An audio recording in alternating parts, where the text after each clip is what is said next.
16 Oktober 2022, Gubernur DKI Jakarta Anies Baswedan resmi habis dari jabatannya.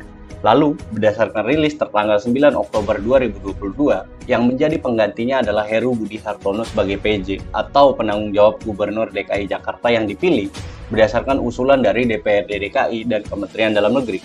Dari sini muncul beberapa pertanyaan. Pertanyaan yang pertama, kok nggak ada Pilkada DKI di 2022? Pertanyaan yang pertama.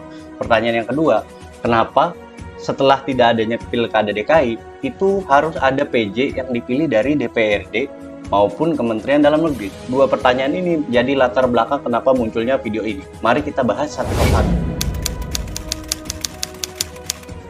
Pembahasan yang pertama yaitu rencana pemilu serentak di tahun 2024. Nah, ini jadi alasan paling dasar kenapa tidak ada Pilkada DKI di tahun 2022. Rencana ini itu bukan diatur baru-baru ini, tapi udah diatur tahun 2016. Ada di Undang-Undang Nomor 10 tahun 2016 yang ngejelasin bahwa pemilu 2024 itu harus serentak, mulai dari DPRD, DPD, DPR RI, Bupati, Wali Kota, Gubernur, sampai Presiden harus serentak. Kalau 2019 kan kita hanya milih legislatifnya full, tapi eksekutifnya hanya Presiden dan Wakil Presiden tuh, pilkadanya nggak ada. Nah, di tahun 2024 tuh harus bareng semua. Itulah yang menjadi alasan dasar nggak ada Pilkada DKI di tahun 2022. Harus semua di tahun 2024 itu bareng semuanya. Itu adalah alasan dasar kenapa tidak ada Pilkada DKI di tahun 2022. Karena menunggu tahun 2024. Pembahasan yang kedua, lantas bagaimana apabila terdapat pejabat yang sudah habis masa jabatannya sebelum tahun 2024, kayak Gubernur DKI dan Wakil Gubernur DKI yang sekarang kan habis tuh sebelum tahun 2024. Maka setelah itu nggak bakal ada pilkada sebelum tahun 2024, tapi akan ada PJ atau penanggung jawab yang dipilih berdasarkan usul DPRD dan Mendagri, seperti Pak Heru Budi Hartono tadi, itu kan dipilih karena atas dasar rekomendasi. Nah, karena ketika nanti ada pemilihan sebelum tahun 2024, misalkan 2022 dia pemilihan lagi, maka kan itu habisnya di 2027. Nah, hal itu yang tidak diperbolehkan karena semua harus serentak. Jadi, ketika ada jabatan yang sudah habis sebelum tahun 2024, itu akan digantikan oleh PJ, penanggung jawab yang dipilih berdasarkan rekomendasi DPRD dan rekomendasi Kemendagri. Masuk ke pembahasan yang ketiga. Lantas bagaimana apabila terdapat pejabat yang belum habis masa jabatannya setelah tahun 2024? Contoh sederhana begini. Kita adain pilkada di tahun 2020. Nah, otomatis jabatannya 5 tahun sampai 2025. Nah, bagaimana nih yang seperti ini? Maka jawabannya adalah masa jabatannya tuh dipangkas dia.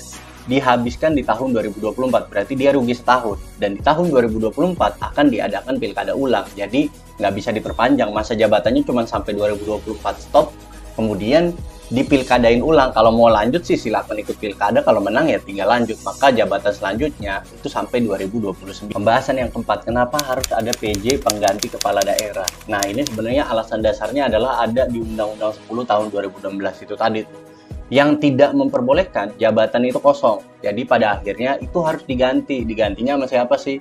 Dia diganti sama pejabat birokrat itu di daerahnya.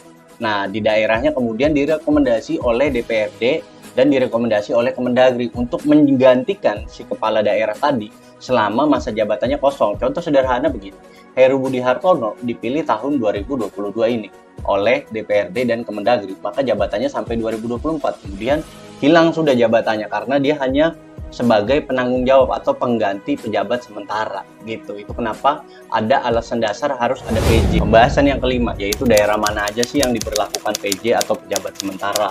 Yang pertama itu ada DKI Jakarta, yang kedua ada Aceh Barat, yang ketiga Aceh Tenggara, yang keempat itu ada Mentawai, dan yang daerah yang lain itu pasti akan menyusul karena semua jabatannya akan dihentikan sebelum tahun 2024 itu tadi untuk melaksanakan pemilihan umum secara bersama-sama atau serentak.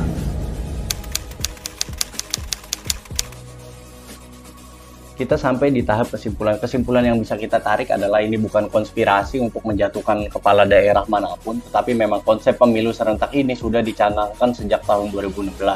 Indonesia kan begitu suka melihat sesuatu yang konsepnya ideal, padahal sesuatu yang ideal menurut gue belum tentu bagus. Contoh sederhana, pemilu serentak di tahun 2019 itu kan pemilu nggak ada pilkadanya tuh, padahal cuma legislatif sama presiden dan wakil presiden. Nah, Di situ aja udah banyak korban akibat keletihan karena jaga TPS segala macem.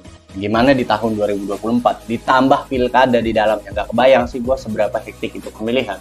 Nah, harapan gue sih semoga dapat dijalankan dengan baik pemilihan tersebut, karena kita tentunya bakal memilih calon penerus pemimpin Indonesia ke depan di tahun itu.